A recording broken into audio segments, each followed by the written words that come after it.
태국 방콕 거리에서요. 팔다리가 잘리거나 얼굴이 녹아내린 채 구걸하는 사람들.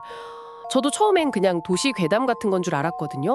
근데 실제 목격자가 마치 누군가 일부러 그렇게 만든 것 같았다. 이렇게 증언을 했다는 거예요. 정말 섬뜩하죠. 오늘 저희가 청취자분과 함께 좀 깊이 살펴볼 자료는요. 실종된 아내가 끝내 프로파일러가 중국 여행 조심하라는 이유 이거예요. 이게 태국의 그 충격적인 구걸 실태에서 시작해서 중국 내 인신매매 문제, 또 그 이면의 어떤 구조적인 문제들, 심지어는 장기매매 의혹까지 이렇게 연결되는 어두운 고리를 한번 추적해 보려고 합니다. 이 현상들이 지금 당신에게 던지는 질문은 뭘지 한번 같이 파헤쳐 보죠. 우선 태국 이야기부터 시작해야 할 것 같은데요. 방콕 같은 유명 관광지에 나타나는 신체 훼손 구걸자들이요. 들어보면 대부분 중국 국적이고 월 수입이 375만 원까지 된다고요? 네, 맞습니다. 상당한 액수죠. 그러니까요. 태국 당국이 단속을 해도 성수기 때마다 계속 나타난다니 이게 참 이상하잖아요. 그렇죠. 뭔가 꾸준히 유입되고 있다는 거니까요. 최근에 체포된 중국 국적 구걸자 6명은 상태가 다들 아주 심각했어요. 얼굴이 녹았다거나 팔다리가 없다거나. 본인들은 그냥 사고 후에 자발적으로 구걸하는 거라고 주장을 한다는데, 네, 그런데요. 그런데 이 사람들이 잡히자마자 갑자기 고급차를 탄 통역사라는 사람이 나타나서요. 1인당 한 37만 원 정도 되는 보석금을 바로 내줬다는 거예요. 이게 너무 이상하지 않나요? 네, 바로 그 지점입니다. 그게 조직적인 개입을 강하게 의심하게 만드는 부분이죠. 그래서 태국 경찰도 이게 단순 구걸이 아니라 중국 조직이 인신매매를 한 뒤에 강제로 구걸을 시키는 건 아닌지 그 가능성을 두고 수사 중이라고 하고요. 아, 인신매매 후 강제 구걸이요? 네, 물론 중국 대사관 측에서는 공식적으로 부인했습니다만 국경을 넘나드는 어떤 착취 구조의 가능성을 보여주는 거죠. 여기서 또 주목할 점이 심리적인 통제 부분인데요. 심리적 통제요? 네, 자료에서도 언급되듯이 처음에는 도망치거나 도움을 요청하려고 하겠지만 그런 끔찍한 학대가 계속 반복되면요, 사람은 결국 체념하게 되거든요. 아, 포기하게 되는 거군요. 그렇죠. 스스로 벗어나기 어렵게 만드는 아주 악랄한 방식입니다. 태국의 이 유혹이 결국 중국 내부의 더 끔찍한 현실과 연결된다는 말씀이시군요. 네, 그렇습니다. 2022년에 중국을 발칵 뒤집었던 그 쇠사슬 여성 사건 기억하실지 모르겠네요. 한 블로거가 장수성 시골의 어떤 헛간에서 쇠사슬에 묶여있는 여성을 발견했는데 아, 네. 그 사건 충격적이었죠. 그때 남편이라는 사람은 아내가 정신질환이 있어서 묶어뒀다 이렇게 둘러댔었고요. 네, 처음엔 그렇게 알려졌었죠. 하지만 결국 밝혀진 진실은 정말 충격적이었습니다.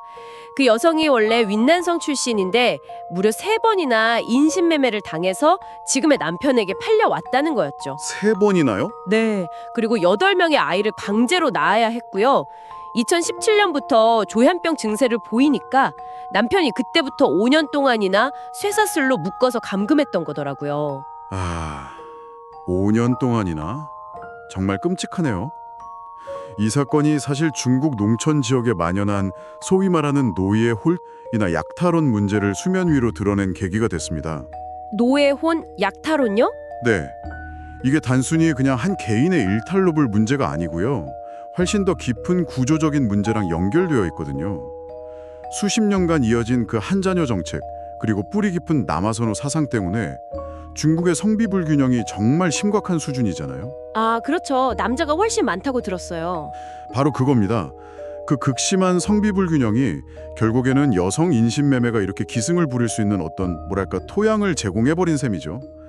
그리고 이게 비단 중국 여성만의 문제가 아니라 베트남, 캄보디아, 심지어 북한 여성들까지 대상으로 삼는 그런 비극으로 이어지고 있다는 분석이 나오고 있습니다. 정말 심각하네요. 근데 더 놀라운 건요. 이 쇠사슬 여성 사건이 처음 알려졌을 때 당국이 이걸 좀 축소하거나 심지어 거짓 해명까지 내놨다는 점이에요. 아, 맞아요. 초기 대응에 문제가 많았죠. 결국엔 여론에 밀려서 관련 공무원 17명이 처벌받기는 했지만요. 특히 그때가 2022년 베이징 동계올림픽 기간이었는데 주요 언론들이 이 사건에 대해 거의 침묵했었거든요. 네, 그랬었죠. 그래서 이게 국가적인 망신을 좀 가리려고 사건을 은폐하려 한 거 아니냐 이런 비판도 굉장히 거셌습니다. 네, 가장 중요한 국가의 위신 때문에 있어도 없는 것처럼 취급한다. 이런 비판이었죠. 이런 상황 자체가 피해자들을 더 깊은 절망으로 몰아넣는 겁니다. 실제로 인신매매 피해를 신고해도 당국이 제대로 조치를 안 해주거나 외면하는 현실에 좌절해서 스스로 목숨을 끊는 그런 안타까운 사례들도 계속 보고되고 있거든요. 아이고, 신고를 해도 소용이 없다니. 네, 사회 시스템마저 이들을 보호해주지 못하는 그런 참담한 현실을 보여주는 거죠. 이런 끔찍한 인신매매 문제가 설마 했는데 한국인 관광객에게까지 미쳤던 사례도 있다니 이건 정말 충격입니다. 과거에 중국으로 패키지 여행을 갔던 한국인 부부 이야기인데요. 남편이 잠시 차에서 내린 사이에 아내가 타고 있던 택시가 그대로 사라져 버렸다는 거예요. 네, 저도 그 사건 기록을 봤습니다. 그리고 몇 주 뒤에 아내는 한 배수로에서 시신으로 발견됐는데 간이나 콩팥 같은 주요 장기가 모두 사라진 상태였다고 합니다. 이게 정말 가능한 일인가요? 참 상상하기 힘든 끔찍한 일이죠. 그 남편분은 정말 평생 씻을 수 없는 트라우마를 안고 살아가고 계시다고 하고요. 중국의 공식 통계만 보면요, 인신매매 검거 건수가 2000년대에는 한 2만 건 정도였는데 2020년에는 3천 건 정도로 줄어든 것처럼 보이기는 합니다. 아, 줄어든 것처럼요? 네, 표면적으로는요. 하지만 전문가들은 이게 실제 범죄가 감소했다기보다는 단속 의지에 따라서 통계 수치가 변동하는 것일 수 있다고 보고요. 오히려 더 교묘해지고 음성화되고 있다는 위험 신호일 수도 있다고 경고하고 있습니다. 더 위험해졌을 수도 있다. 네. 피해자의 국적도 보면 필리핀, 베트남, 북한 등으로 점점 더 다양해지고 있고요. 그래서 특히 어떤 비공식적인 루트를 통한 개별 여행이나 좀 외진 지역을 방문하는 것은 정말 극도로 신중해야 합니다. 자료에서도 지적하듯이 그런 곳에서는 사람이 사라져가 아무도 신경 쓰지 않는다는 경고가 이게 결코 과장이 아닐 수도 있다는 거죠. 정말 무서운 이야기네요.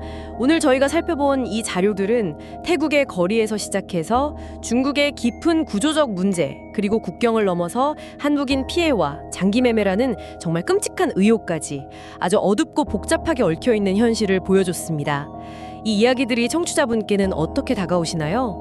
그냥 먼 나라의 끔찍한 사건으로만 느껴지시나요? 아니면 혹시 우리가 여행지에서 혹은 정말 예기치 못한 상황에서 마주할 수도 있는 어떤 잠재적인 위험에 대해서 다시 한번 생각해 보게 되시나요? 네. 그리고 또 한 가지 생각해 볼 점은 그 공식적인 통계 숫자 뒤에 가려진 진실은 과연 어디까지일까 하는 점입니다. 인간이 마치 물건처럼 거래되고 신체가 부품처럼 취급되는 이 비극의 근본적인 동력은 대체 무엇일지. 오늘 저희가 나눈 이야기가 청취자분께서도 잠시 멈춰서 함께 고민해 보실 만한 그런 좀 무거운 질문을 남기는 것 같습니다.